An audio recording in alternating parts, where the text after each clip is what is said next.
Oi, gente, boa noite, sejam todos bem-vindos para essa nossa segunda noite, nessa nossa disciplina, nesse nosso componente curricular, que é Literatura e Estudos Culturais da Amazônia, tá?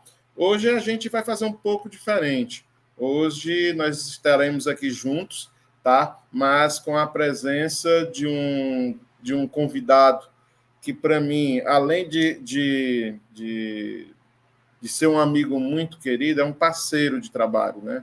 Hoje a gente vai contar com a presença do Alessandro, professor, mestre Alessandro, tá? Que além de ser professor, já foi professor aqui substituto da Universidade Federal do Amapá, também é nosso parceiro aqui no Literaturas do Norte e também no outro grupo de pesquisa que a gente tem, que é o Fólio, que é o Laboratório de Edição e Divulgação Científica. O Alessandro, ele é mestre em História Social pelo programa de pós-graduação em História, né, o PPGH, da Universidade Federal do Amapá, e também foi graduado em Comunicação Social com habilitação no jornalismo pela Faculdade Estácio do Macapá. E aqui na Universidade Federal do Amapá, atualmente, ele está fazendo sua segunda graduação, né, que é a graduação na licenciatura plena em Letras, Português e Francês, tá? Tenho muita alegria em receber o Alessandro, que além de estar exercendo essa função de monitoria aqui no Literaturas do Norte, no Fólio, também é meu orientando de TCC, né, que vai meu orientando de TCC, e o trabalho que ele vai apresentar aqui hoje é fruto, né, dessa pesquisa que ele tem realizado já há algum tempo sobre Dom Sebastião. Hoje, o que a gente vai falar é sobre a presença do sagrado nas literaturas, né?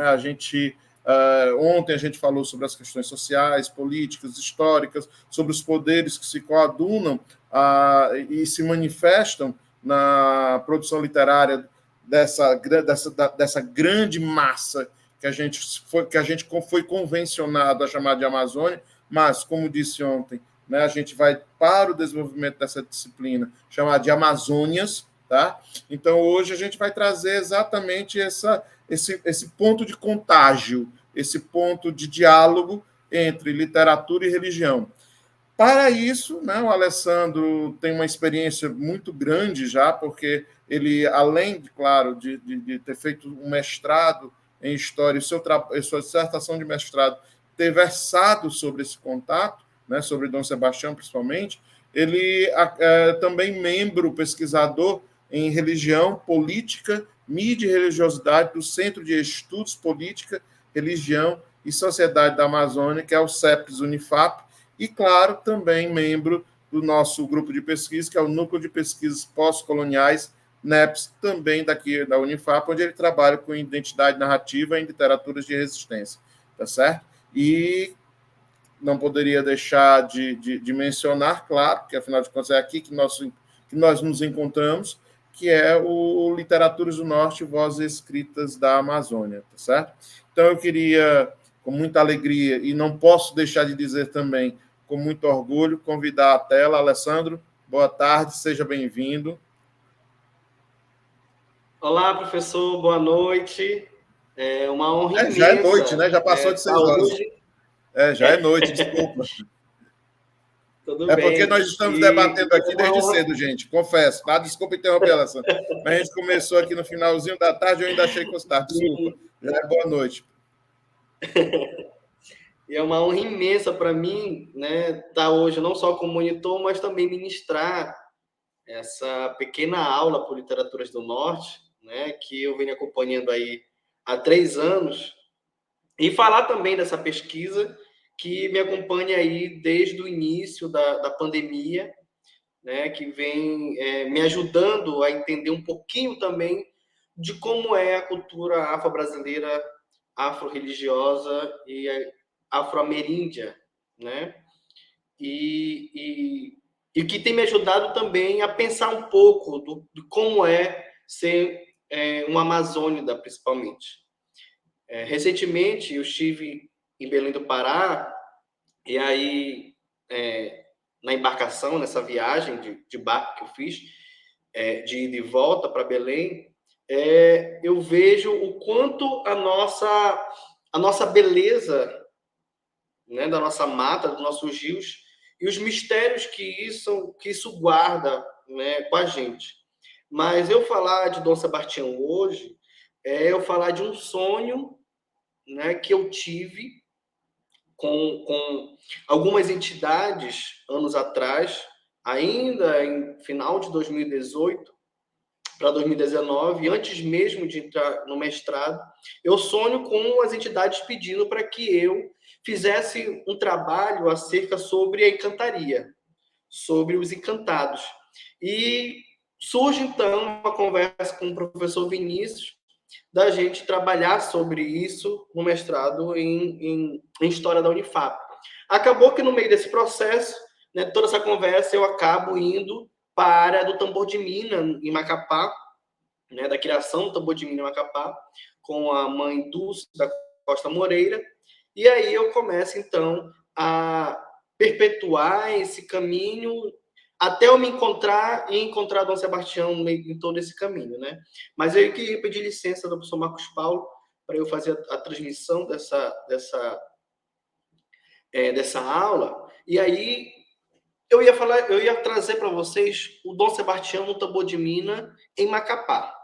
Porém, por conta desse curto tempo assim de trazer para vocês um material bem mais elaborado, porque até então em Macapá, Dom Sebastião, com isso eu não vou discutir no decorrer dessa aula, Dom Sebastião aparece em Macapá sempre no dia 20 de janeiro, que é o dia de São Sebastião, né? Que é o dia dele também, de nascimento do próprio Dom Sebastião em Portugal.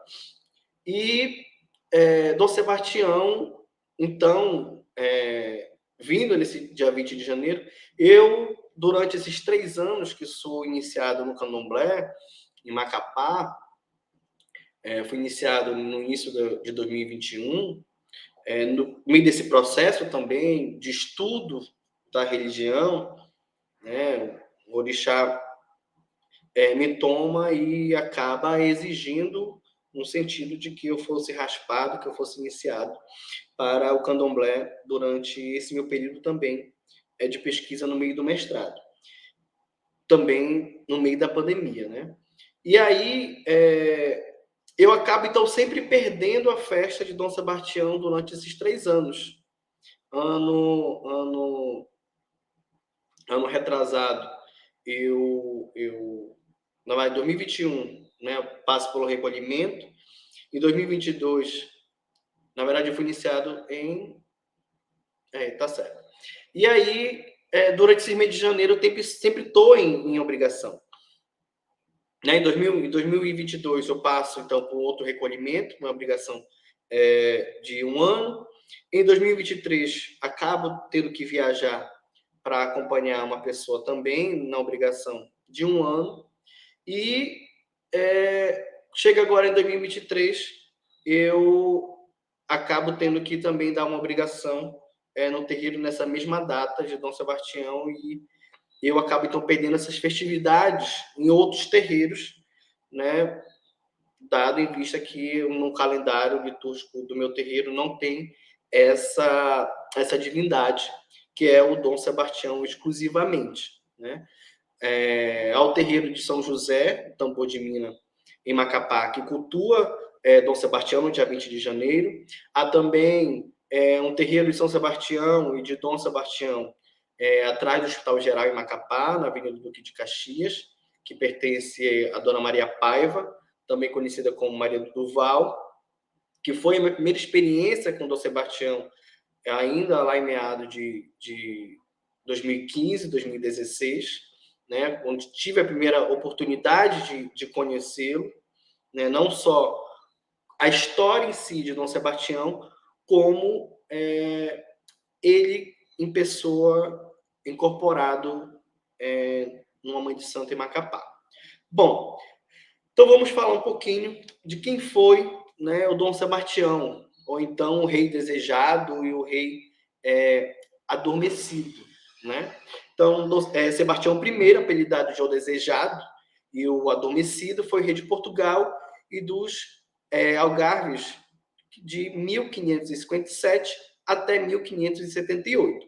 Dom Sebastião, então, nasce no dia 20 de janeiro de 1554 e após 3 anos nasce justamente quando o rei Dom João Dom João III tá doente, né? Então, com 3 anos, Dom João III acaba morrendo e Dom Sebastião acaba virando rei com 3 anos de idade, né? Tendo a sua regência, então, pela primeira vez pela sua avó, Dona Catarina da Áustria, e depois pelo seu tio-avô, cardeal Dom Henrique, que acaba, depois da morte de Dom Sebastião, em 1578, acaba também virando o rei de Portugal, depois da ascensão de Dom Sebastião.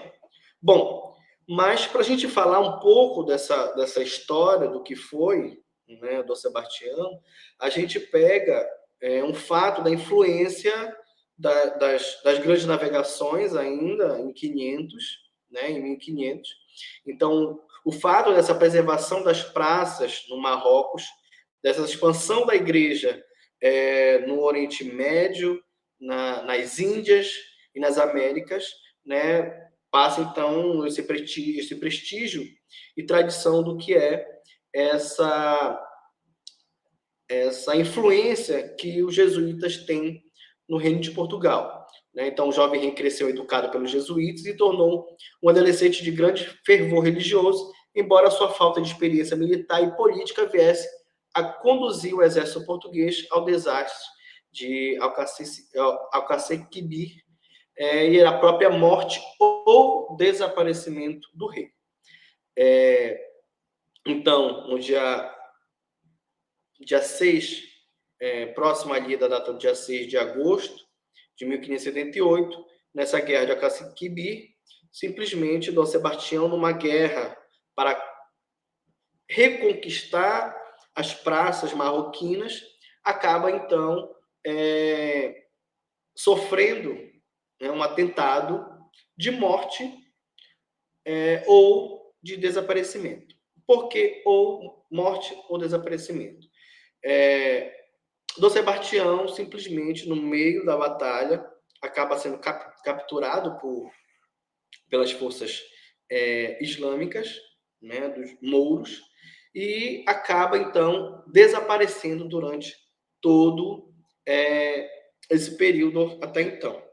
E aí, com a morte de Dom Sebastião, ou então com o desaparecimento de Dom Sebastião, Dom Henrique, né, Dom Henrique acaba atingindo o trono, né, e pelo fato de ser cardeal e Dom Sebastião não ter deixado herdeiros, após a morte de Dom Henrique, acaba então com a Casa de Avis e Portugal se une à Espanha, tendo o seu tio, né, o tio de Dom Sebastião, Filipe I da Espanha, como o rei de Portugal.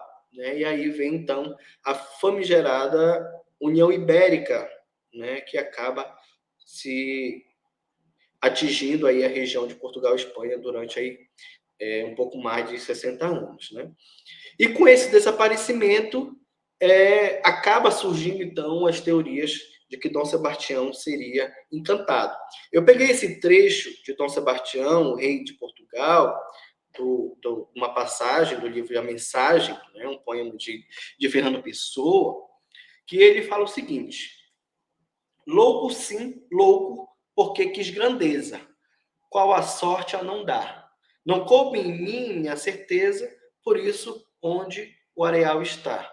Ficou meu ser que ouve, não o que há. Minha loucura, outros que me atomem, como a que a nela ia. Se a loucura que é um homem, mais a besta sadia. Cadáver adiado que procria. Né? Então, Fernando Pessoa, quando traz essa mensagem, né, tendo o livro com esse mesmo nome, falando de Dom Sebastião, ele fala desse enfrentamento de grandeza que Dom Sebastião apresenta durante essa sua pequena vida de apenas 24 anos. Né? Então, ele, como louco de procurar essa grandeza, sabendo que os exércitos islâmicos eram maiores, sem o apoio do próprio tio, rei Felipe, da Espanha, justamente para combater essa invasão moura, que até então já pega toda essa parte do norte da África, e só estava faltando, então, o Marrocos, que estava domínio de Portugal ainda. Né? Então, essa sorte que não dá é justamente essa esperança que a gente tenta conseguir que as coisas dê certo na nossa vida. Né? Então, essa sorte, essa esperança que ele não teve. Né? Então, não coube a ele, né, o eu lírico em si, essa certeza de que ele conseguiria a vitória. Né? Que até então o desejo era que a igreja permanecesse durante todo esse domínio ao norte da África. Bom, por isso onde o areal está, ficou meu ser que ouve, não o que há. Essa região da batalha, né, como uma região de deserto, que aí depois a gente vai falar um pouquinho sobre o deserto brasileiro, desse domínio de areias, né, que aí Fernando Pessoa diz, ficou meu ser que houve, não que há. Né? Esse desaparecimento espontâneo de Dom Sebastião durante esse período. E aí ele continua, minha loucura, outros que me atomem, como no sentido de loucura também, não só pela grandeza de Dom Sebastião, de ter enfrentado sozinho essa guerra, mas do povo português de ter esperança em essa retomada do poder de Dom Sebastião, mesmo após batalha, né? Com o dela ia. Sem a loucura, que é um homem, mais que a besta sadia. Fala, então, também desse domínio de grandeza e de esperançoso que o povo de Portugal teve, né, com esse retorno, né, do próprio rei. E o cadáver adiado que procria. Fernando Pessoa fala, então, sobre a herança que Dom Sebastião não deixou para Portugal, que seria a perpetuação da Casa de Avis, né, como a casa dominante do primeiro rei de Portugal, né? Então, né, que é a Casa de Avis. E aí esse cadáver adiado que procriou e não procriou ao mesmo tempo, né, no sentido de que ele não deixou uma herança, um herdeiro, e ficou por isso mesmo Portugal estagnado, né? Inclusive durante esse pós-desaparecimento de Dom Sebastião, Portugal acaba sucumbindo não só na sua independência, quando acaba vindo um território único com a Espanha, mas quanto à expansão marítima desses anos todos, né? Não só das Américas, da Índia, mas também de expandir a própria igreja, né? Como que dominava, ainda influenciava, como eu disse logo no início, todo esse reinado de Portugal. Bom, e aí eu vou trazer para vocês então esse mito do que seria o rei encantado, né? A crença no rei encantado que virá salvar o seu povo existe em muitas regiões, né? Não só em Portugal, né? Podendo ser considerado uma das manifestações do messianismo ou do mito da espera de um Messias ou Salvador. O sebastianismo inclui-se entre essas crenças.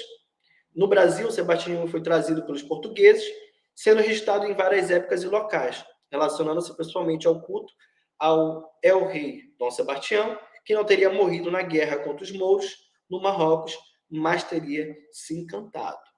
Né? A questão do messianismo, eu trouxe até aqui uma literatura para vocês que fala sobre o messianismo no Brasil, né? O messianismo e o milenarismo no Brasil, do professor João Batista Borges Pereira e Renato da Silva Queiroz, que ele relata exatamente também sobre o sebastianismo e outros atos messiânicos no Brasil, né? Do próprio judaísmo, né? O desejado encoberto, que seria o Dom Sebastião, né? Um mito desse movimento andarilho que vem de Portugal ao Brasil, né? Pegando, então, a questão do próprio Euclides da Cunha, que daqui a pouco também eu vou falar, na presença de Os Sertões, como Euclides da Cunha fala, então, desse sebastianismo na Guerra de Canudos, e também na Pedra do Reino, de Ariano Suassuna, e da Pedra Bonita, de José Lins do Rego, fora outras literaturas que eu também trouxe para vocês. Mas a construção desse mito, né, como os demais mitos também, eu trouxe que alguns fatores formados do mito, né, um trecho aqui que eu peguei do Joseph Campbell, citado na Meguiane, que fala o seguinte: alguns fatores formadores dos mitos são identificáveis. Talvez o mais importante deles seja o sofrimento. É o sofrimento que o ser humano busca alternativas, é o que no fundo do abismo desponta a voz da salvação. O momento crucial é aquele em que a verdadeira mensagem de transformação está prestes a surgir. No momento mais sombrio, segue a luz.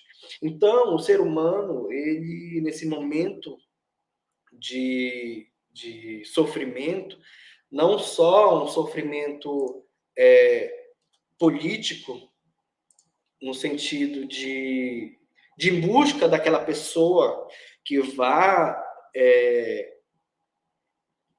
ajudar aquele sofrimento cesse, né?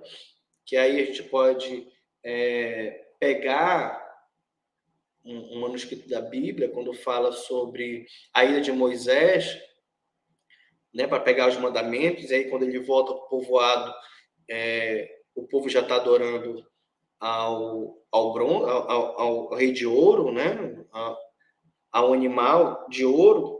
Então, essa substituição que tem de Deus entre a sua formação, a sua capacitação humana de interpretar esse processo do que seria um sofrimento como pecado, como é que eu posso dizer? No sentido de... Deixa eu procurar uma palavra. Acho que de castigo. Pronto, essa é a palavra. No sofrimento de castigo. Então, eu tenho que suprir essa necessidade adorando algum Deus para que ele cesse todo esse meu sofrimento. Então, preciso dessa voz de salvação para me alimentar a minha alma, alimentar a minha fé, que aquilo vai resolver o meu problema. Então, o messianismo ele vem também com esse conceito de livrar esse mal e trazer essa paz, essa luz. Então, isso tanto no judaísmo, no cristianismo, e Dom Sebastião também não é muito diferente durante esse conceito, né? Mas aí eu vou trazer para vocês rápido uma leitura sobre Euclides da Cunha, quando ele fala de Dom Sebastião na Guerra de Canudos, que até então,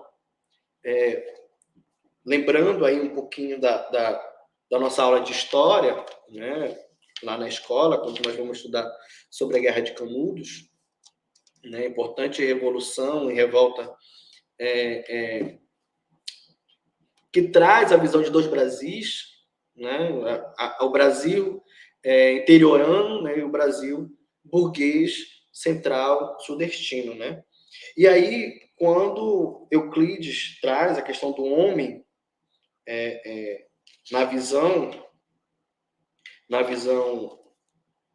do próprio Antônio Conselheiro, que o Antônio Conselheiro era um sebastianista, justamente assim como Portugal esperava que Dom Sebastião voltasse para trazer a soberania portuguesa, Antônio Conselheiro também, com esse perfil messiânico, né, com a própria visão dele representado, né, com a barba, com a roupa de capuchinho, né, franciscano, a visão de Jesus também. Né? As pessoas viam ele com essa visão também de Jesus. Mas Antônio Conselheiro, então, ele traz consigo essa volta da soberania portuguesa imperial para o Brasil também. A gente está falando aí do final do século XIX, Brasil, então, recém-república, né? Na verdade, Brasil aí já na sua formação de república, com a guerra entre esses dois conceitos, né? Um imperialista querendo justamente que a salvação viesse com acabar com o sofrer da seca no sertão brasileiro, com Dom Sebastião voltando, então, com o Império. Mas aí, eu vou citar aqui para vocês, Euclides da Cunha, dessa versão do Pinguim com a Companhia das Letras, na página 184, vai falar o seguinte: nem lhe falta para contemplar o símile, o miticismo político do sebastianismo. Extinto em Portugal, ele persiste todo hoje de modo singularmente impressionador nos sertões do norte. Mas não antecipemos. Esses estigmas atávicos tiveram entre nós favoráveis à reação do meio, determinando psicologia especial. O homem dos sertões, pelo que esboçamos, mais do que qualquer outro, está em função imediata da terra. É uma variável dependente do jogar dos elementos, da consciência da fraqueza para debelar resulta mais forte, este apelar constante para o maravilhoso. Esta condição inferior do pupilo entupido da divindade. Em paragens mais benéficas, a necessidade de uma tutela sobrenatural não seria tão imperiosa. Ali, porém, as tendências pessoais, como se acolchetam as vicissitudes externas, e desse entrelaçamento resulta, copiando o contraste que observamos entre a exaltação impulsiva e a apatia enervadora da atividade, a indiferença fatalista para o futuro e exaltação religiosa. E aí a gente pega outro texto, um parágrafo seguinte, que fala o seguinte: é que, mesmo em períodos normais, a sua religião é indefinida e vária. Da mesma forma que os negros alçais, adaptando a liturgia todo o ritual iorubano, realizam um fato anômalo, mais vulgar, mesmo na capital da Bahia, de seguirem para a solenidade da igreja para a ordem dos fetiches, os sertanejos, herdeiros infelizes dos vícios seculares. Saem das missas consagradas para os ágapes selvagens dos candomblés africanos ou dos poracês do tupi. Não espanta que patenteiem a religiosidade indefinida, antinomias surpreendentes. Daqui a pouco eu vou trazer para vocês ainda uma fala do Ferretti sobre esse sincretismo que Euclides acaba captando em Canudos, né? Dessa saída dos candomblecistas da igreja para depois irem para os cultos dos orixás. Em seguida, ele vai pegar, então, outro texto anterior à Guerra de Canudos, que é o atentado da Pedra Bonita, né? E aí ele fala o seguinte na página 186. No termo do Pajeú, em Pernambuco, os últimos rebentos das formações graníticas da costa se alteiam em formas caprichosas na Serra Talhada, denominando majestosos toda a região em torno e convergindo em largo anfiteatro acessível apenas por estreita garganta entre muralhas a pique. No âmbito daquele, com um púlpito gigantesco, erga-se um bloco solitário, a Pedra Bonita. Este lugar foi, em 1837, teatro de cenas que recordam as sinistras solenidades religiosas dos achantes. Um maluco ou cafuz, um iluminado, ali congregou toda a população dos sítios convizinhos e agripando-se à pedra, anunciava convicto o próximo advento do reino encantado do rei Dom Sebastião. Quebrada a pedra, a que subira, não a pancada de marreta, mas pela ação miraculosa do sangue das crianças, esparzido sobre ela no holocausto, o grande rei irromperia envolto da sua guarda fulgurante, castigando inexorável e humanidade ingrata, mas cumulando de riquezas os que houvesse contribuindo para o desencanto. E aí a gente, então, percebe como Euclides, já noticiando, né, nos jornais sobre a Guerra de Canudo, já usava como referência o sebastianismo que José Lins do Rego traz, então, no livro A Pedra Bonita. Eu tenho essa versão aqui de José Olímpio, né, da editora José Olímpio, de 2011, mas a versão original é de 37, se eu não me engano. E aí,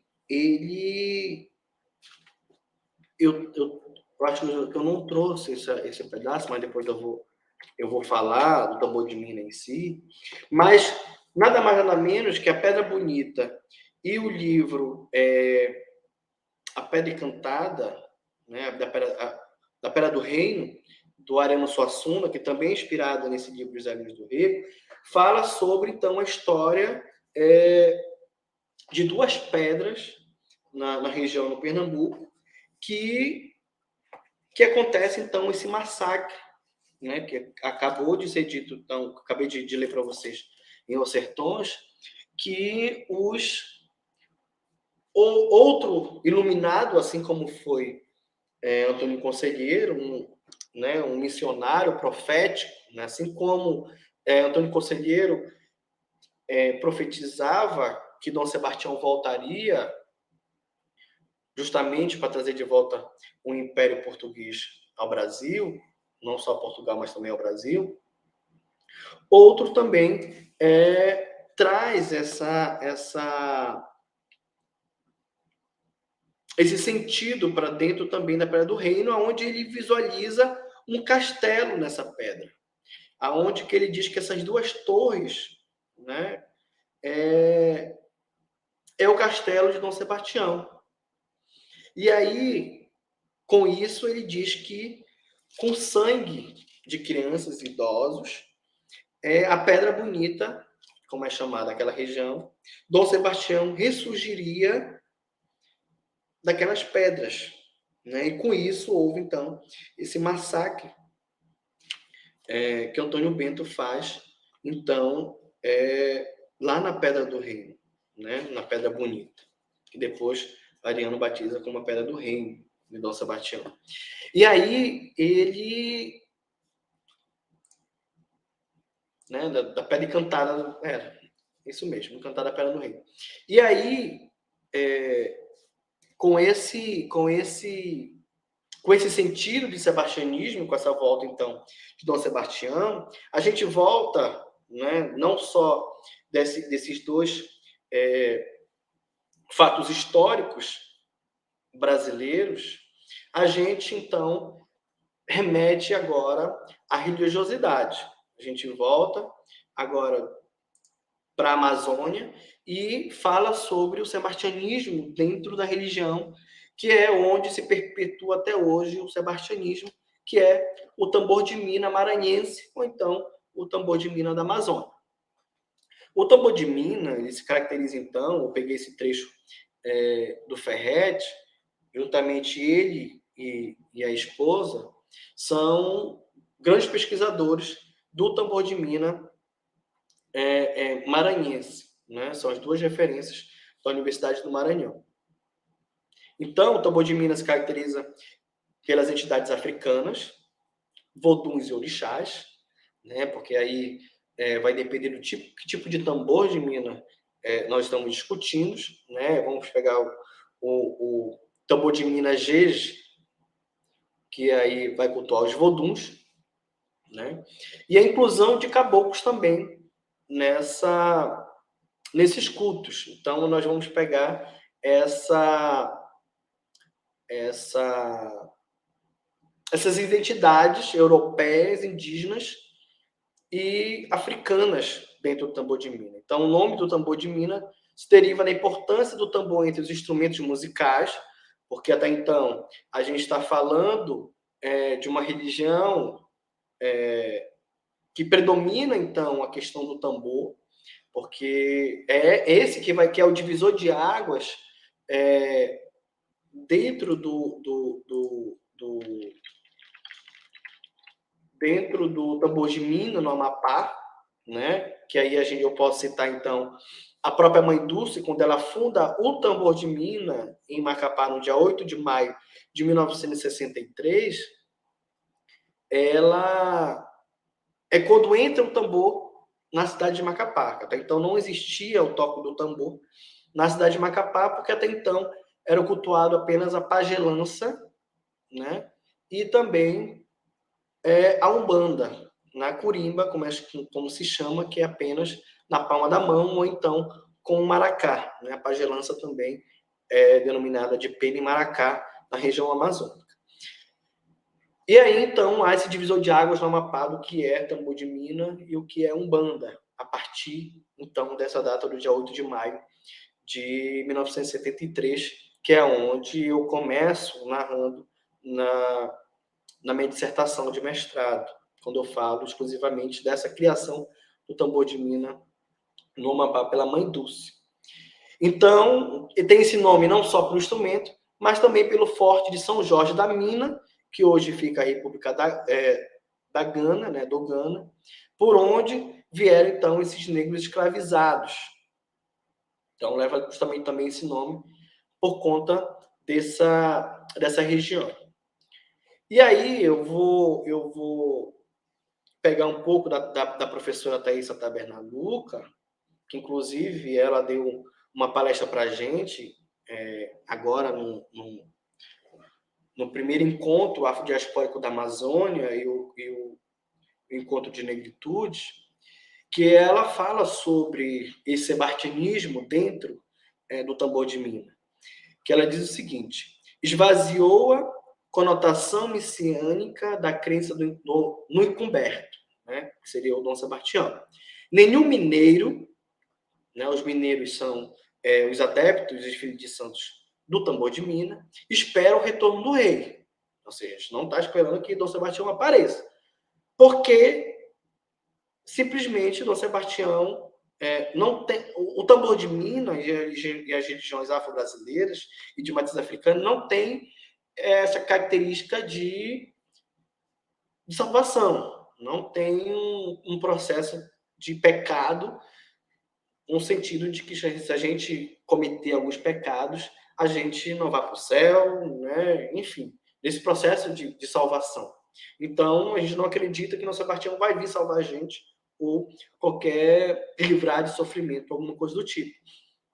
Mas que a religião do tambor de mina, nessa integração, consegue, então, o sagrado ser iminente, que se faz presente cotidianamente em meio à experiência estática.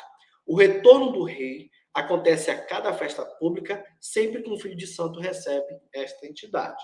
Então, para o mineiro, né, para quem cultua o tambor de mina, Dom Sebastião está presente. Dom Sebastião já voltou. Dom Sebastião está ali todo dia 20 de janeiro, em Macapá, em Belém, no Maranhão, em Manaus, nessa data exclusivamente, que é o dia dele,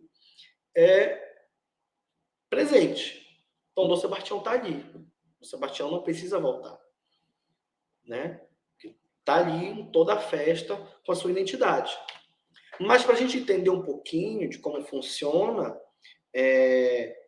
essa visão do tambor de mina, essa presença desses reis, desses fidalgos, dessa burguesia europeia dentro do tambor de mina, a gente precisa falar um pouquinho dessas famílias. Né? Eu trouxe aqui a família da Turquia, e aí eu vou pegar a Mundi Carmo Ferretti, que ela vai dizer o seguinte: o rei da Turquia surgiu como entidade espiritual no tambor de Minas, em São Luís, na casa do pai de santo conhecido por Manuel Teu Santo, que acredita-se ter nascido na África e que teria falecido no final do século XIX. Surgiu numa casa que parece ter sido mais ligada ao terreiro do Egito. Seu Turquia foi recebido ali por Anastácia Lúcia dos Santos, filha de negros de uma fazenda de algodão de Codó, no Maranhão, e que viera há pouco tempo para a capital. Esta, por volta de 1889, abriu um terreiro em São Luís, o terreiro que foi o berço da linhagem dos turcos do tambor de Minas e que ficou conhecido como terreiro da Turquia. E aí eu acho interessante a gente analisar, e eu não trouxe para vocês porque eu não encontrei essas referências, e eu coloquei a bandeira da Turquia aqui, no vermelho e branco, mas no tambor de Minas, a bandeira da Turquia, ela é amarela, vermelha, verde e branco. Às vezes ela aparece um pouquinho com tom de azul claro, né? Mas no tambor de Minas, essas são as cores da bandeira da Turquia, né? Então, que Turquia a gente está discutindo, né? Que momento da Turquia a gente está discutindo? Porque até então, se a gente for analisar e ver sobre o rei da Turquia, e aí a gente se remete a algumas entidades conhecidas, que são as três irmãs turcas, como é Mariana, Jarina e Erundina, que são as princesas, né, que somem, assim como Dom Sebastião, desaparecem no mar Mediterrâneo durante a Primeira Cruzada, lá em 1090, né? Então, quando elas somem, né, elas aparecem encantadas na Amazônia. Vem, então, alguns soldados turcos que acompanhavam as princesas, e, por último, vem, então, o rei da Turquia. E aí, na lenda da Amazônia, quando se funda o tambor de Minas por essas irmãs, principalmente pelo próprio rei da Turquia como um elemento principal dessa composição e criação do tambor de Minas na Amazônia, os elementos entre essas entidades espirituais, né, Mariana, Jarina e Erundina, ela perpassa, então, por os três meios do que seria essa construção dessa identidade que a gente está discutindo na aula, né? Que é a identidade europeia, indígena e africana. Que aí tem a presença dos africanos, que são com os voduns, né? Com algumas entidades, os orixás. E aí tem a presença, identidade indígena, com os elementos da pagelança, os caboclos, os elementos da natureza, como a floresta, os portais encantados, né? Daqui a pouco eu vou falar sobre a encantaria. E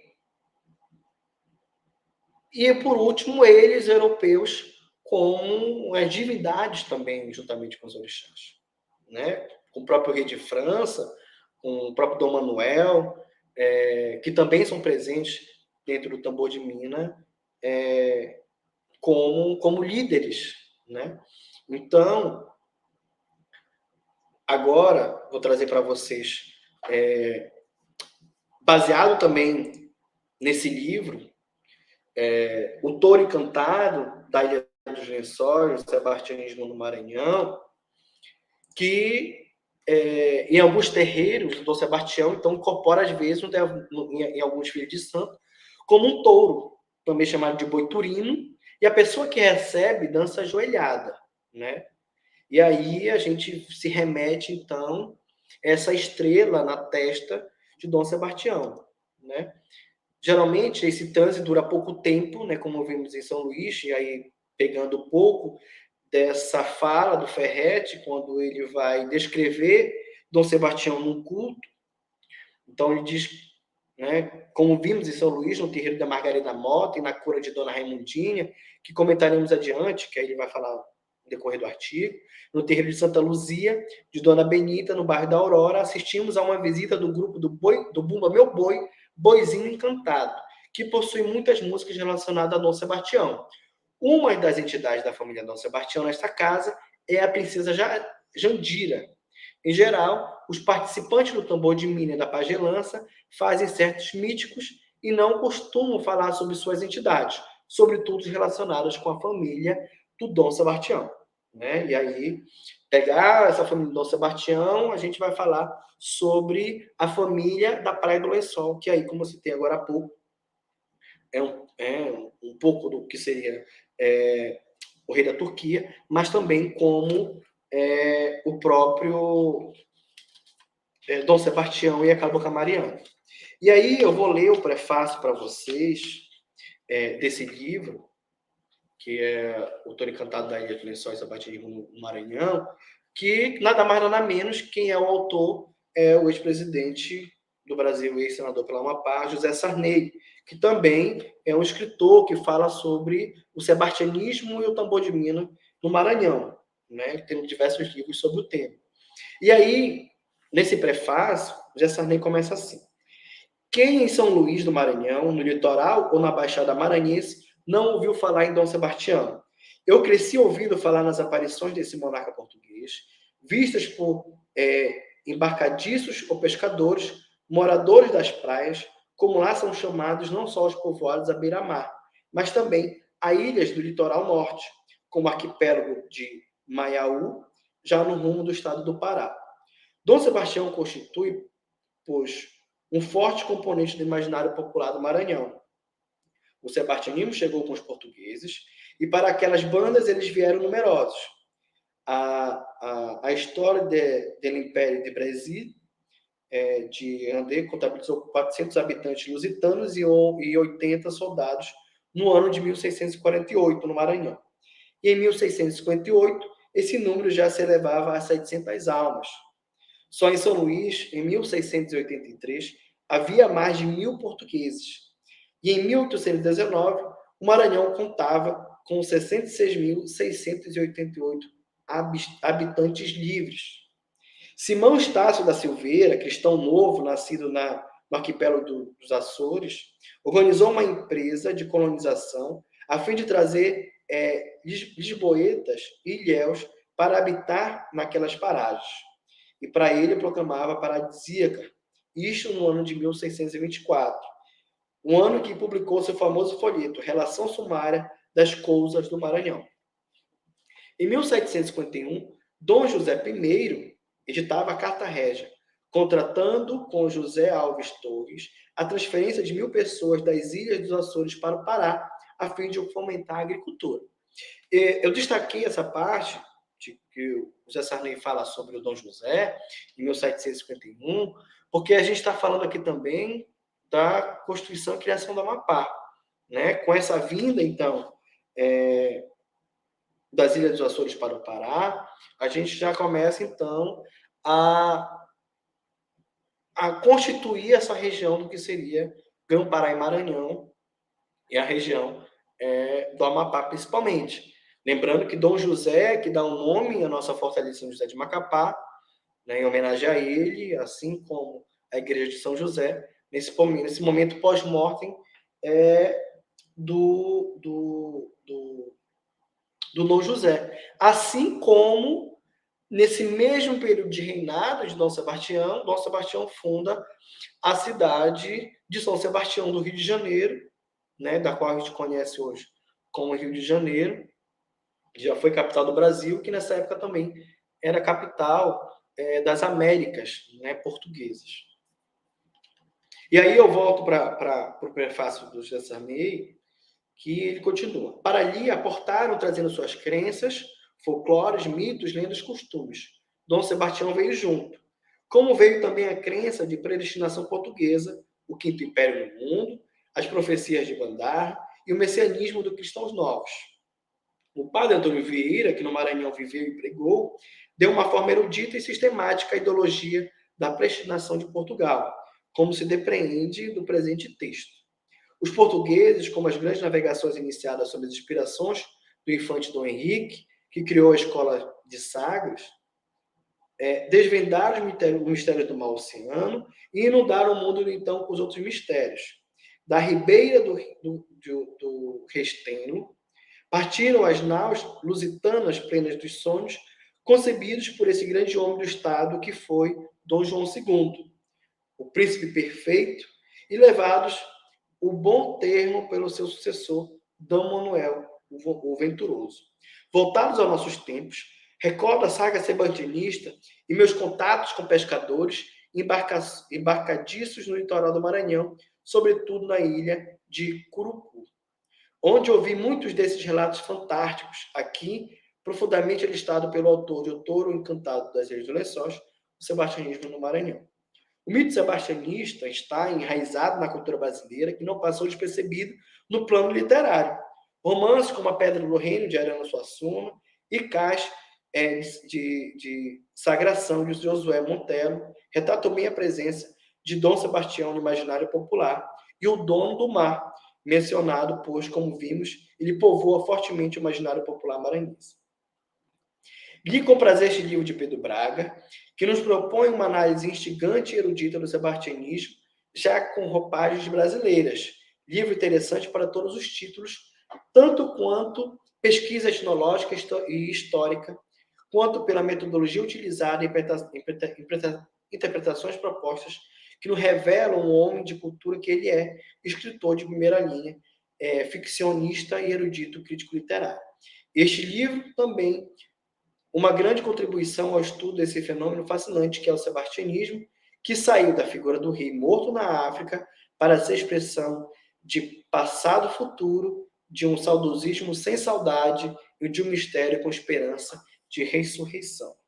Né? Então, Pedro Braga cursou Sociologia em Sorbonne, em Paris, na Universidade de Paris, e jornalismo também na França. E aí ele começa, então, a usar dessa literatura oral, do que seria a vida de Dom Sebastião nos Lençóis Maranhenses. E aí eu vou trazer para vocês um trecho também de como a presença de Dom Sebastião é fixada no imaginário da população ribeirinha, que até então, como eu falei ainda agora para vocês, sobre a semelhança do que é a região de morte, desaparecimento do Sebastião com a Praia dos Lençóis no Maranhão, né? Com a região dos Lençóis Maranhenses. E aí tem uma toada, como chamam também, ou então uma doutrina, ou um cântico no tambor de mina, que diz o seguinte: Rei Sebastião, quem diz cantar o lençol, bota abaixo o Maranhão. Ou quem diz cantar o lençol, bota abaixo o Maranhão. Então, quando faz essa alusão a Dom Sebastião, com essa presença de invasão desse território,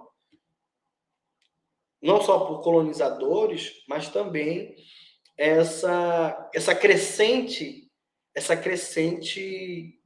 presença de pessoas, né, forasteiros na região dos Lençóis. E aí, outro texto também que ecoa dentro da dança, da música do tambor de mina ele é Sebastião, vem no rolo do mar, vem no rolo do mar, Ele é pai de terreiro, Naguma e Periá. Naguma e Periá, ele é pai de terreiro, Naguma e Periá. Sebastião tem tesouro na sua mina de ouro. Ele manda amansar seu touro. E aí vem novamente a figura de Dom Sebastião como a lenda do touro, né? E aí essa presença da lenda do touro, não só no Boi-Bumbá maranhense, que aí a gente remete à estrela na testa, que presente também na cultura de Parintins, né, com os 2 touros, que já foram 3 touros, né, e agora se perpetua com 2 touros. Eu sou fã do touro com com o coração na testa, tá? E aí, com a estrela, eu deixo para Dom Sebastião. Essa presença, então, na cultura nortista do touro, com um encantado também, né? Na pagelança, no tambor de mina, na própria Umbanda amazônica, né? Diferente do que se cultua na Umbanda tradicional sulista, né? Do Sudeste também, é essa presença de animais dentro dessa pagelança. Como seres encantados, e aí a gente chama também de seres do fundo, né? Que aí pode vir em formato de cobra, de onças, a própria cabocla iludina, né? Também leva o nome às vezes de onça negra ou então de onça. Até então, quem visita o terreiro, quem pratica religião de matriz africana, percebe essa presença, então, da própria vestimenta da cabocla irundina como uma encantada com uma estampa de onça, né? E aí a própria Jarina, de ser uma princesa turca, ela aparece como índia, né? Como indígena dentro do tambor de mina, porque ela sofre esse processo de deixa eu lembrar um nome, que tem um termo usado no tambor de mina que agora eu não estou conseguindo me recordar, que é esse processo dos turcos. Os turcos foram juremados, que aí a pagelança no Nordeste também é chamado de jurema, que são religiões praticadas pelos indígenas. Então, esse processo de juremalização, né, vou usar esse termo, dos turcos, né, e aí a presença da Jarina como indígena, né, apesar de estar muito próxima ainda do seu pai, que é o rei da Turquia, ela vem como indígena, né? Mariana, ela preserva os elementos turcos dela como princesa, ela se veste como princesa até os dias atuais, né? Ela não incorporou para si a jurema, a pagelança, apesar de utilizar muito a questão da cura, né? Mariana também é muito conhecida pela linhagem da cura, dentro da pagelança, um tambor de mina e da Umbanda amazônica. E aí eu trouxe aqui, então, né, mais especificamente sobre a Praia do Lençol. A Ilha do Lençol, então, dos Lençóis Maranhenses, fica no município de Curucu, no litoral norte do Maranhão. É considerada como o local em que o rei Dom Sebastião encontra-se encantado. E algumas pessoas veem o castelo de Dom Sebastião na lua cheia, e também ele aparece para os filhos dele nos Lençóis Maranhenses também no momento de lua cheia como um touro, né? E aí pessoas que visitam, sobretudo os que possuem dons mediúnicos, umbandistas, mineiros, curadores ou pajés, contam ter visto o rei encantado num touro, e muitos dizem ter tido uma visão dos tesouros de Dom Sebastião. Dizem que Dom Sebastião costuma aparecer principalmente em junho, durante as festas do Bumba Meu Boi, em agosto, na época do aniversário da Batalha de Alcacequibir, ou em janeiro, na festa de São Sebastião, né, na qual ele leva o nome do santo, por ter nascido na mesma data. Dizem também que atualmente o rei Sebastião já não está mais aparecendo, porque a Praia de Lençóis já está sendo muito visitada e já possui muito morador. E aí eu volto o relato para vocês sobre a cantiga Rei é Rei, Rei Sebastião, quem diz encantar o lençol, vai abaixo o Maranhão. Inclusive, essa fala foi muito utilizada quando houve o processo de privatização dessa região dos Lençóis Maranhenses. O Lençóis Maranhenses hoje está privatizado, né, pelo fator turístico, apesar de ser uma área de proteção ambiental dado pelo governo do Maranhão, né? Então, essa presença, essa ausência de Dom Sebastião na Ilha dos Lençóis, também é por conta dessa presença de mais. Eu vou falar a palavra branco no sentido de pessoas, no sentido de colonizador, tá? Nessa presença de brancos dentro da Praia dos Lençóis, seja para a região turística, para visitar o território turístico, ou seja, algumas pessoas que vão também para o turismo religioso, né? Qual é o mineiro da Amazônia que não quer conhecer os lençóis maranhenses para sentir as energias da Cabocla Mariana, da Erundina, da Jarina e do próprio Dom Sebastião ou do rei da Turquia, ou seja lá qualquer outro turco encantado na região dos lençóis. Eu trouxe também para vocês um livro que se chama O Desejado, a fascinante história de Dom Sebastião, que é um romance histórico do autor Aidano Roriz. Inclusive eu tenho as duas versões, né? Uma versão mais atualizada e a primeira versão do autor, que ele fala esse romance histórico de como pode ter sido, como foi, baseado nas pesquisas dele, essa ascensão do rei Sebastião como rei, né? O professor Marcos Paulo está dizendo que o livro é dele. Na verdade, não é, tá, gente? Inclusive, esse aqui, o mais antigo, ele não está arriscado. Já esse outro, por pesquisa, vou mostrar para ele. Aqui, ó. Né? A data de 22 de abril. Olha, vai fazer agora, 20 dias. Vai completar 4 anos que eu já tenho todos esses livros. E aí, eu vou trazer para vocês também agora o livro O Secretismo, do Sérgio Ferretti, que a gente tem discutido muito nessa aula, que é esse processo de secretismo dentro das religiões de matriz africana, afro-ameríndia, ou então afro-brasileira, como é que eu posso dizer? Desses 3 elementos, dessas 3 identidades da Amazônia, né, que é o europeu, que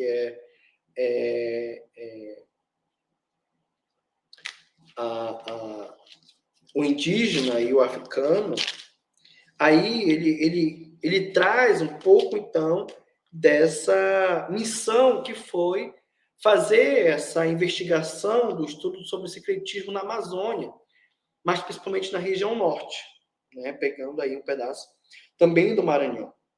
Eu só vou ler um trecho que ele fala sobre a Amazônia em si e essa missão que foi, então, das Casas das Minas. A missão de pesquisas folclóricas da Prefeitura Municipal de São Paulo, organizada por Mário de Andrade, coletou no Pará, em 1938, informações sobre a música religiosa afro-brasileira, publicada por Oneida Alvarenga, em 1950. Foi um dos primeiros trabalhos na Amazônia com informações sobre o tambor de mina, até então pouco conhecido e praticamente não estudado. Também chamamos de babaçuê ou batuque, sobre a pagelança ameríndia e com referência a sincretismo. Muitos dos informantes procediam no Maranhão e conheciam a Casa das Minas. A pesquisa constatou que, por exemplo, as práticas religiosas do babaçuê, ou tambor de mina, baseiam-se no culto a uma série de divindades altamente misturadas e que existem deuses negros africanos, nagôs e jejes, ao lado de entidades de nomes nacionais, filiáveis aos espíritos invocados nas nossas religiões populares de inspiração ameríndia, pagelança e catimbó. Veja, o próprio Ferretti traz então para a gente que a primeira aparição do tambor de mina é em 1950 na literatura. Mas eu trouxe agora para vocês a presença também em Os Sertões, né? Euclides da Cunha falava aqui, já no tambor de mina, porém não cita tambor de mina, né? Ele fala dessa mistura do que foi Dom Sebastião na região que até então ele denomina aqui os poracês do Tupi, que pode ser a pagelança, ou os candomblés africanos, havendo isso na minha interpretação com uma confusão mental do que seria a religiões de matriz africana, né? Que até então a região que o próprio Euclides está, na Bahia, reflete muito o candomblé, né? Mas há esses elementos amazônicos também, né? Com o Dom Sebastião, que ele acha no meio desse culto, entre aspas, do candomblé. Mas não, Dom Sebastião aparece exclusivamente no tambor de mina, né? Então eu queria trazer, era isso que eu queria ter trago para vocês, né? Inclusive eu tenho outro livro, que esse aqui também é muito bom, que não tem dono, que é O Reino Encantado, as Crônicas Sebastianista, do Tritão de Alencar, de Araripe Júnior, com estudos e organização de Débora Cavalcante de Moura.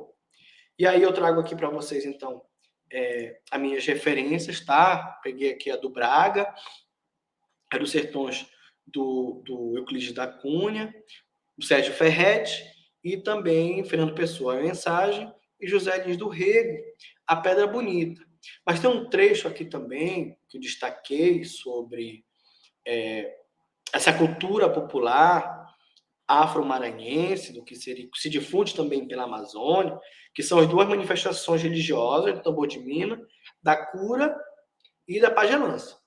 Porque o tambor de mina, então, cultua os voduns, né? Os caboclos. E aí, o tambor de mina, também conhecido como linha da água salgada, que aí a gente vai remeter, então, esses europeus. E a pagelança vem com o nome de linha da água doce, porque aí já remete à nossa identidade amazônica.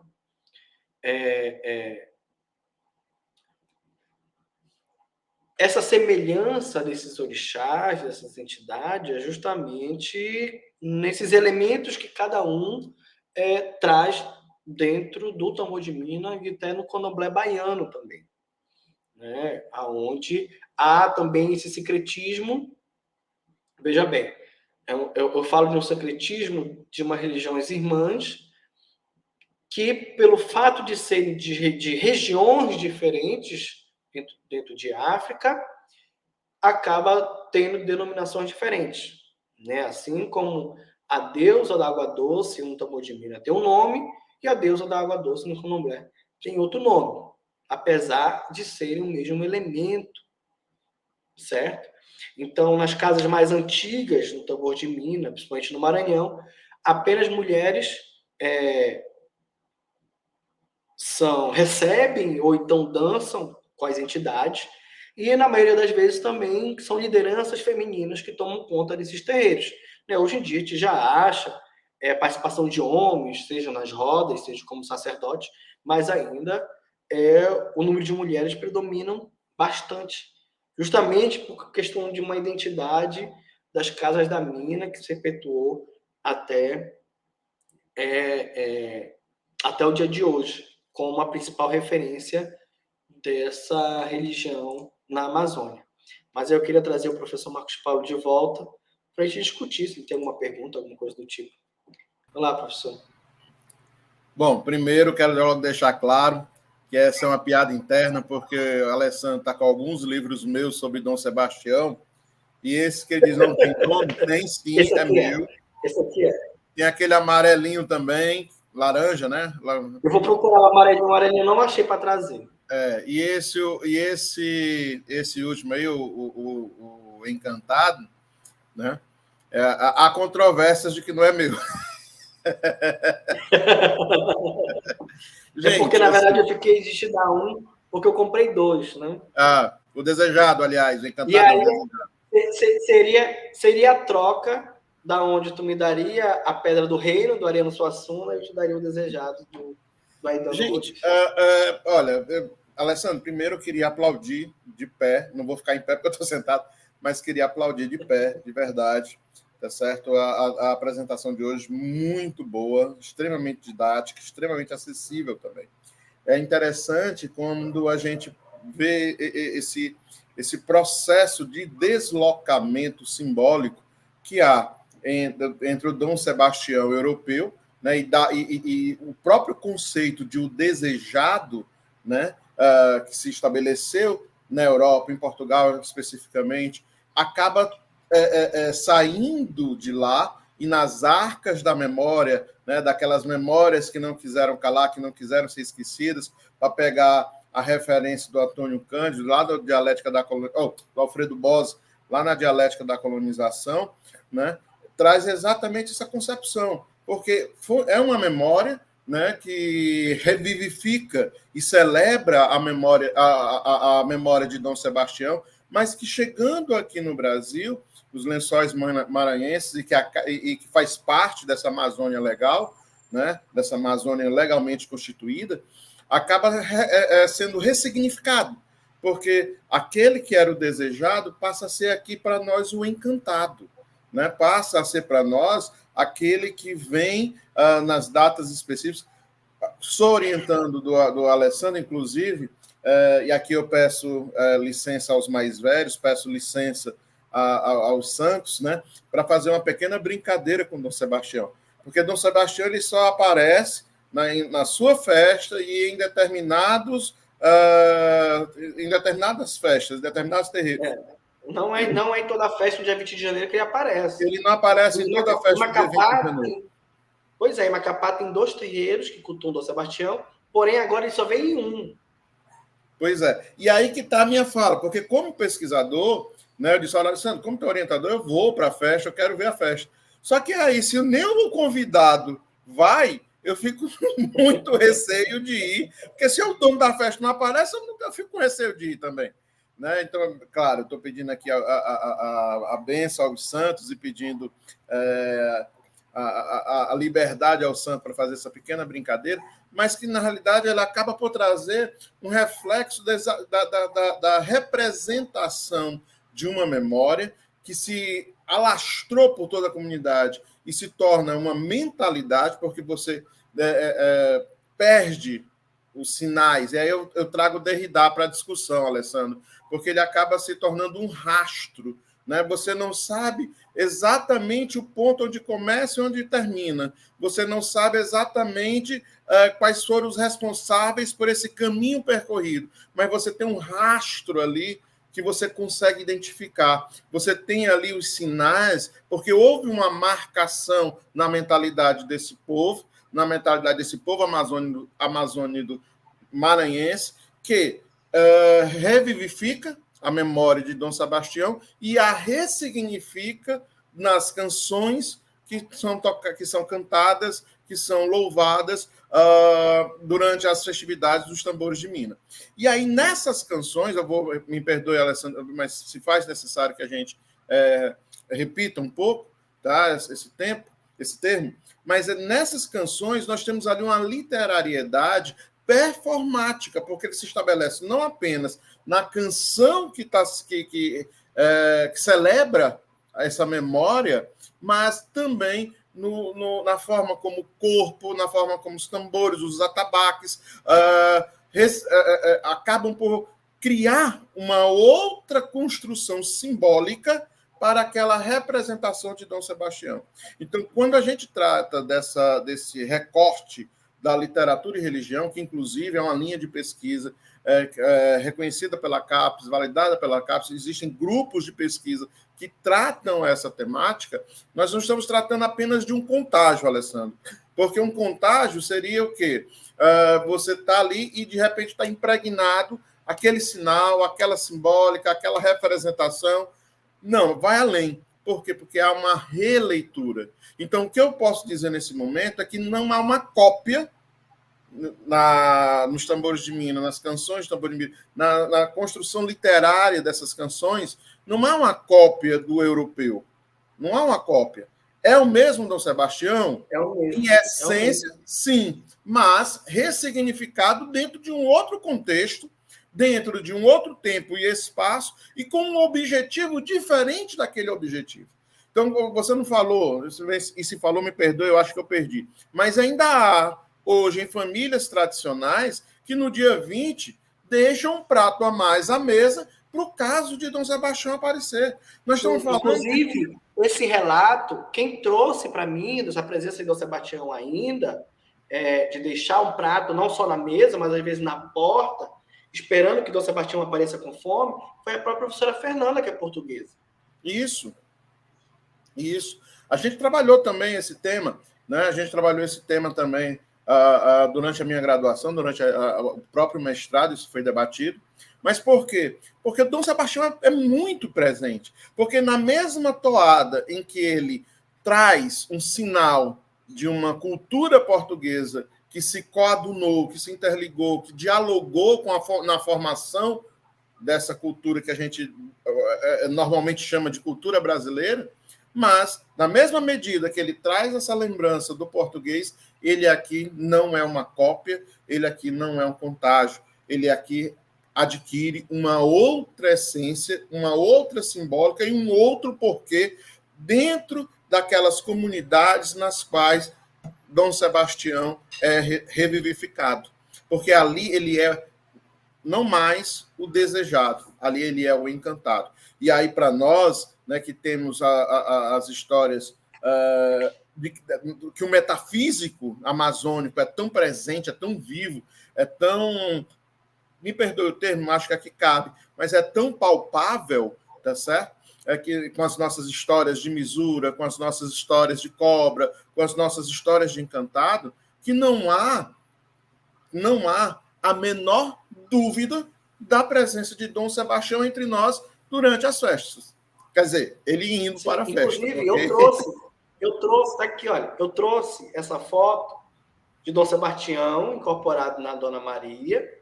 Essa foto, eu acho que é de 2015, 2016, que foi o único dia, na verdade eu consegui 2 vezes, mas o único dia que eu consegui registrar, mas pode ver que está meio embaçado, borrado, né? Por conta desse movimento de todo mundo estar ali eufórico com a presença do Sebastião, porque aí eu falo com propriedade a respeito disso, não só de sensibilidade mediúnica, pelo fato... Alessandro,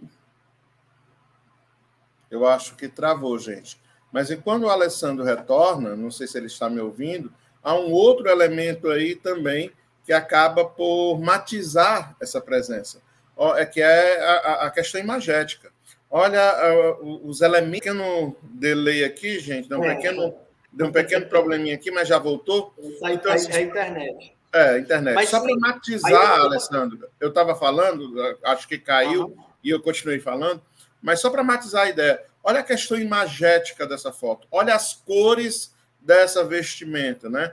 O vermelho e o verde tão valorizados, cores valorizadas pela coroa portuguesa. Olha o estilo de coroa, né? Que é a coroa abobadada, pontuda para cima, que aí também acaba por fazer uma releitura, Alessandro, não só das coroas europeias, mas também das coroas da Turquia, porque é esse formato abobadado subindo, é um sinal mourisco, tá certo? Então, assim, não é o Dom Sebastião português, não é.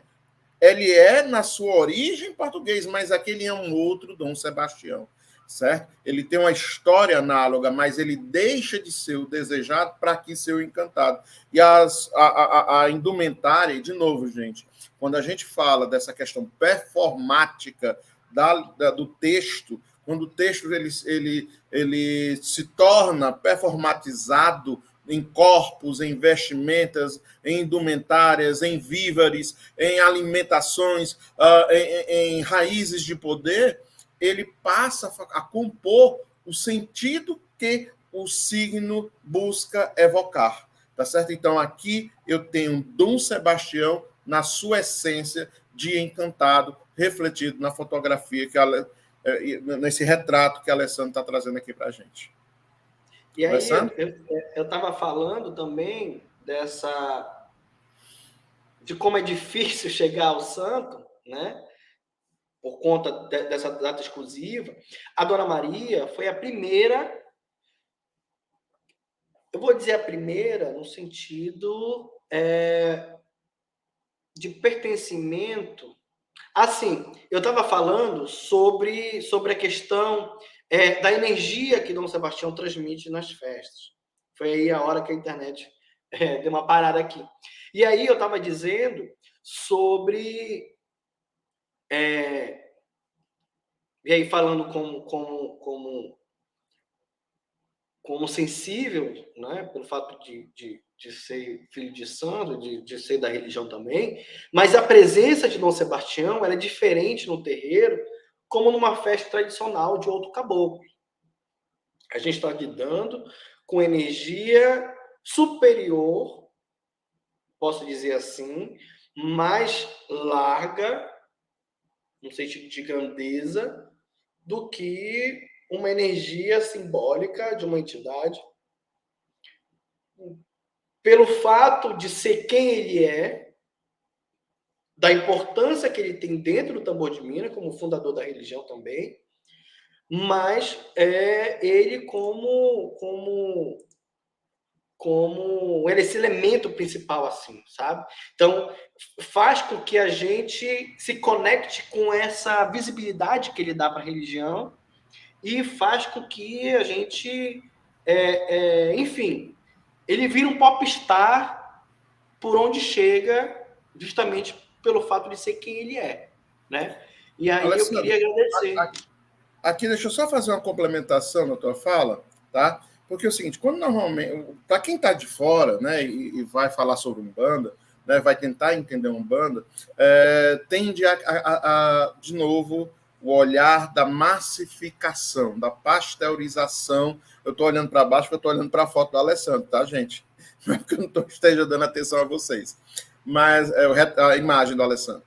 Então, assim, quem vai falar sobre não apenas sobre a Umbanda, mas sobre o Candomblé também, tende a pasteurizar, a massificar como se fosse uma coisa só. Mas a gente precisa ressaltar que um terreiro que aqui no Amapá não vai ser o mesmo terreiro, por exemplo, no Rio Grande do Sul, não vai ser o mesmo terreiro no Ceará, não vai ser o mesmo terreiro em São Paulo. Aqui no norte, né, nessa nossa estrutura plural que é essas regiões amazônicas, né, a nossa Amazônia, nós temos aqui um grau de contato entre religiões, entre tradições, entre formas e perspectivas de mundo que acabam gerando uma espécie de sincretismo. Eu odeio o termo, não, por favor, me perdoem, o termo para mim gera, sim, alguns questionamentos, mas uma espécie de sincretismo que nós não vamos ver em outros lugares, porque o recorte, espaço, tempo, acaba também por gerar uma construção de porquês, uma construção de sentidos a esses terreiros. Então, Dom Sebastião... Opa! Tá certo, eu saio já, Alessandro, não precisa me tirar. Não, calma, eu estava tentando fazer outra coisa. Dom Sebastião aparecendo aqui, se aparecesse, por exemplo, em São Paulo, teria uma outra constituição. Entendam, na sua essência, ele é um Dom Sebastião, mas na sua presença, ele é Dom Sebastiões plurais, tá? Porque plurais são aqueles que revivificam e celebram a sua memória, por aqueles que creem na sua memória e no porquê da sua apresentação. Aqui eu passo para ti, Alessandro. Bom, professor, eu queria agradecer, né, por essa oportunidade de dar essa aula aqui no Literatura do Norte, onde eu sempre estive nos bastidores acompanhando a aula de todos vocês. Fico até emocionado por conta de toda essa minha história ali da Unifap, que vão lá 7 anos já. E aí, essa é uma das últimas disciplinas desse curso, e Literatura do Norte foi para mim uma escola, assim como a própria universidade, onde eu aprendi bastante, né? E veja isso com uma despedida por hora, né? Um até logo da Unifap. Claro, essa pesquisa vai continuar andando, assim como todas as outras que eu venho construindo, mas a gente quer outras áreas, né? Claro. A gente procura outras áreas para a gente. E aí, então, não podia encerrar melhor do que desse jeito para mim. Então, é uma honra ter o senhor como orientador, toda a universidade, por todo esse apoio, por todos os meus colegas, a Bárbara, a Cíntia, o André, Ezequiel, a Ariane, que também passou por aqui, a própria Karine também passou pela Literaturas do Norte. Gabriel. E o Gabriel e a Arete também. Né? Então, Literatura do Norte formou a gente, né? Para isso, para a gente seguir, para a gente se encontrar, e claro, dando uma visibilidade muito grande, né? Eu lembro que na semana retrasada, quando nós tivemos uma aula no mestrado de Sociologia, que aí eu conversando com as pessoas, e as pessoas na Dávila, eu te conheço. Aí eu, como assim você me conhece? Não, porque eu assisto Literatura do Norte. Né? Então, a gente acaba se aproximando muito das pessoas. Né? Assim como um amigo meu, a mãe dele assistindo, na verdade, a mãe dele viajou e deixou a televisão em stand-by. Quando ele ligou a televisão, do nada, o meu rosto aparece na tela. E aí, ele diz assim, o que a mamãe está fazendo assistindo o Alessandro? Quando ela dá play, simplesmente é uma aula do Literatura do Norte que ela estava assistindo, que era uma de nossas cursistas, né? E aí acaba me relatando isso. Então, essa propagação do que Literatura do Norte foi, está sendo para a universidade, como pesquisa, como extensão, como ensinamentos, né? A gente quer que o Literatura do Norte também vá para as escolas para atender essa juventude que muito necessita saber sobre as nossas identidades, narrativas, né? É bastante importante. Então, professor, muito obrigado, né, por estar todos esses anos com a gente e trazendo, dando vozes e trazendo escritas para o nosso povo do Norte. Difícil até dizer alguma coisa depois dessa fala do Alessandro, gente. Eu não vou falar, não, é sério. Eu fiquei aqui emocionado. Ontem eu disse para André, para nós que debatemos, que estudamos, que vamos atrás, que construímos o Literatura do Norte, a gente sabe o trabalho que dá, mas confesso a vocês que a alegria que é fruto do Literaturas, eu acho que a gente talvez não consiga trazer para a tela, trazer aqui para o YouTube, a toda a alegria que nos dá das conquistas, dos trabalhos realizados, dos estudos, das leituras, dos debates, das pizzas, tá certo? Com e sem a Cíntia, que vai estar aqui conosco amanhã, mas, aliás, na sexta, né? Mas, enfim, quero muito agradecer aqui de público a parceria, a amizade do Alessandro. O Alessandro, eu insisto, é meu orientando, mas mais do que meu orientando, é um amigo muito querido, é alguém por quem torço muito e alguém que eu trago aqui no coração. Tá? Beijo grande para vocês, gente. Amanhã nós iremos continuar os nossos encontros, os nossos debates, tá? Beijo grande, até amanhã.